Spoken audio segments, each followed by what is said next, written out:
네, 안녕하세요. 전통국어 0703 이제 5페이지 같이 보도록 하겠습니다. 자, 1강의 현대시 해 같이 보겠습니다. 자, 먼저 한마디 박스. 이 시는 일제 암흑기, 이 일제 강점기가 굉장히 어두웠다라고 해서 암흑기라고 얘기를 하고요. 이 암흑기에 어둠을 몰아낸 8.15 광복. 우리 광복이 그러면은 몇 년도에 일어나게 되었죠? 1945년에 광복이 되었습니다. 그래서 구체적으로 저 연도 꼭 기억을 해줘야 되고, 이 기쁨 속에서 모든 생명체들이 서로 평화롭게 화합, 공존하는 이런 삶에 대한 소망을 노래하고 있다. 그래서 지금 여기에서는 화자가 어떤 정서 가지고 있는지, 이 서정시니까 그게 가장 중요하죠. 그러니까 지금 여기에서 화자는 공존하는 이런 삶을 바라고 있는, 이 소망하고 있다 라는 키워드를 가져가 주면 되는 겁니다. 자, 그러면은 여기 또 핵심 정리를 볼게요. 서정시 그리고 산문시라고 되어 있습니다. 자, 여러분이 먼저 요 시를 한번 읽어보고요. 읽어봤을 텐데 요거를 쭉 읽어보면은 우리가 그동안 앞에서 봤었던 짧은 시들 보다는 이제 길이가 길고 약간 서술하듯이 이렇게 줄글 형태로 써져 있죠. 이런 형식을 가지고 산문시라고 하게 됩니다. 그리고 운율은 내재율, 성격은 상징적, 열정적, 미래지향적이다. 그리고 주제는 한마디 박스에서도 나왔듯이 화학과 평화의 세계에 대한 소망을 드러내고 있습니다. 그러면은 이제 요 시를 또 저랑 같이 분석을 하면서 보도록 하겠습니다. 해야 솟아라 말갛게 씻은 얼굴 고운해야 솟아라. 그럼 지금 여기에서 가장 먼저 보이는 게 같은 말 다른 말 같은 말 이렇게 반복이 되고 있습니다. 그래서 지금 요게 AA, BA 구조라고 하게 됩니다. 그래서 요거는 운율을 형성하는 방식 중에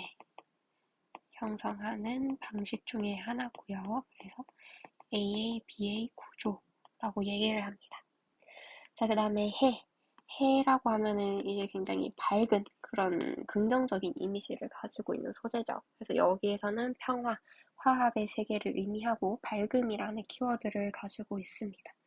그 다음에 말갛게 씻은 얼굴, 고운 해야. 그래서 해가 어떤 해냐. 이렇게 예쁘게 얼굴을 씻은 고운 해다. 라고 이 수식어를 통해서 특히 이 해에 대한 긍정적인 밝은 이미지를 더욱 강조를 하고 있습니다.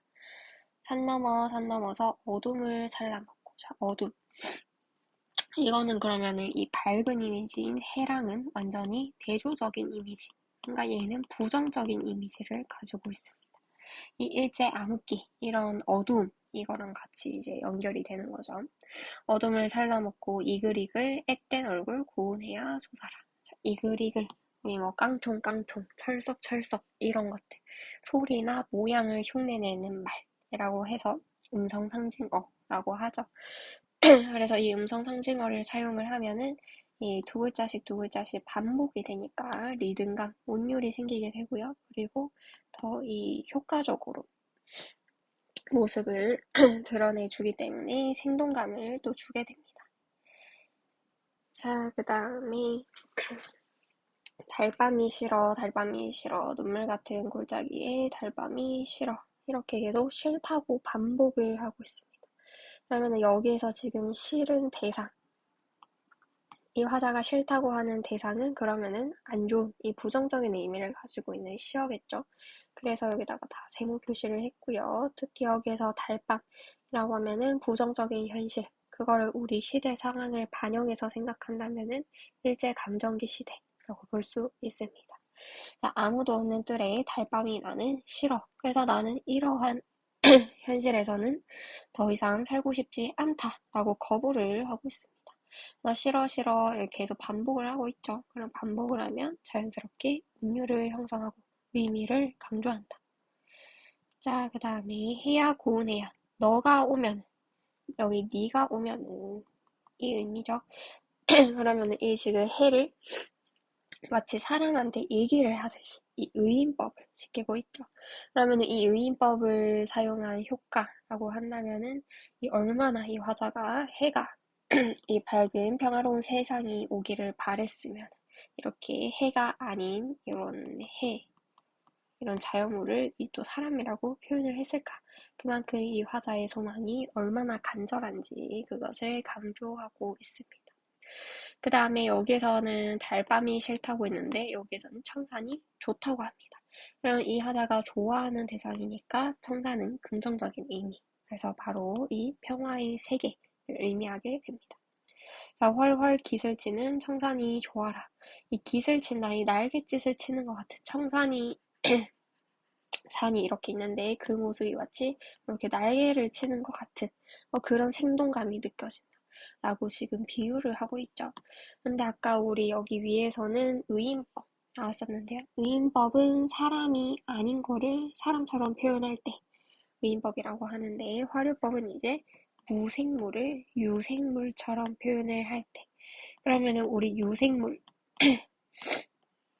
이라고 하면은 이 포함관계가 사람이 안에 들어가 있게 되죠. 그래서 의인법이 화류법보다 더 좁은 개념에 들어가게 됩니다. 그럼 이 날갯짓을 친다라고 하는 거는 새 같은 이런 동물을 얘기하는 거죠. 그럼 이거는 사람에 빗댄 의인이 아니라 이 화류법이 사용이 된다라는 겁니다. 그 다음에 훨훨 얘도 마찬가지로 음성 상징어가 되고요. 기슬지는 청산이 좋아라. 청산이 있으면은 내가 혼자라도 좋다. 그만큼 이 좋다라는 마음을 더 강조해서 표현을 하고 있습니다. 사슴을 따라 사슴을 따라 양지로 양지로 사슴을 따라 사슴을 만나면 사슴과 놀고 쥐범을 따라 쥐범을 따라 쥐범을 만나면 쥐범과 놀고 그러면 여기에서는 지금 쥐범이 사슴을 원래는 잡아먹는 이런 양육항식의 생태계가 있죠. 그런데 이 사슴과 칙범과 모두 다 함께 논다고 얘기를 하고 있습니다. 그럼 여기에서는 약자와 강자가 공존하는 이런 화해, 이 친화의 세계, 바로 이 평화의 세계의 모습을 더 구체적으로 그려내고 있습니다. 해야 고운해야 해야 솟아라. 꿈이 아니라도 너를 만나면 꽃도 새도 짐승도 그래서 이런 약자든 강자든 모든 것들이 다 한자리에 모여 앉아서 워이 이것도 마찬가지로 음성 상징어 모두 불러 한자리에 앉아서 이 앳되고 고운 날 이 모두가 화합하는 아름다운 평화로운 세계를 내가 한번 누려보고 싶다 라고 이렇게 마지막으로 소망을 얘기하면서 시가 끝이 납니다. 그러면은 뒤에 문제를 여러분이 먼저 한번 풀어보고요. 다 풀었다고 생각하고 객관식만 한번 보도록 하겠습니다. 자, 윗글에 대한 설명으로 적절하지 않은 것. 자, 자연과 인간의 대조적인 모습. 여기에서는 자연이 긍정적이고 인간이 부정적이어서 그 모습이 대비된다. 이런 식으로 나온 게 아니라 이 해, 이런 자연물을 긍정적으로 얘기를 했고 나중에는 이 해를 또 의인법으로 나타냈죠. 여기에서 인간이라고 등장하는 사람은 이 계속 소망을 가지고 있는 이 시적 화자 나오지 얘가 또 이제 누구랑 뭐 대비가 되고 있는 부분은 전혀 보여주지 않습니다. 그렇기 때문에 1번은 5번이 틀려서 답이 되겠습니다. 자, 그 다음에 2번. 자, 2번에 3번 볼게요. 디귿. 청산이 있으면은 혼자라도 좋다라고 얘기를 하는 거는 이제 자연 속에서 인간의 근원적 고독을 수용한다가 아니라 그만큼 간절하다. 혼자일지라도 평화로운 세계면은 좋겠다라는 그 소망을 드러내는 거지. 내가 고독을 받아들여야겠다라는 뭐 이런 자세를 드러내는 부분은 아닙니다. 그래서 2번의 답은 3번이 되고요.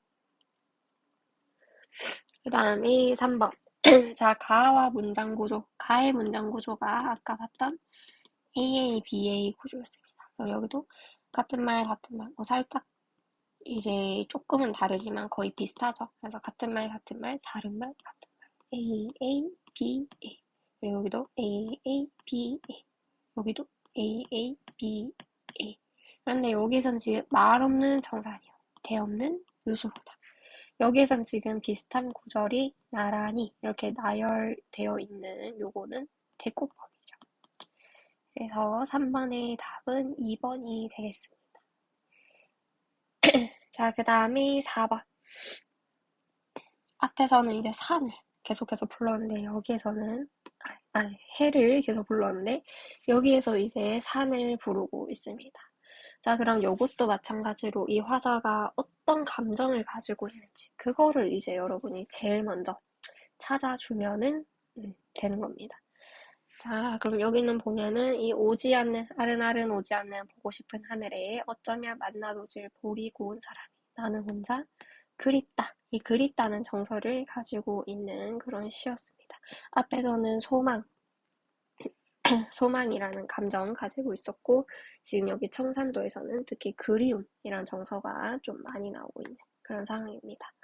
자, 그런데 4번에 윗글과 달리 보기에서는 밝은 미래에 대한 믿음과 의지는 오히려 이 윗글에서 더 많이 나왔고요. 여기에서는 오히려 그리움, 이 지나간 과거에 대해서 지금은 있지 않은 구제하는 존재에 대한 그리움을 드러내고 있다고 볼 수 있겠습니다. 그러면은 뒤에 남은 서술형 문제도 여러분이 각자 한번 풀어보면 되겠습니다.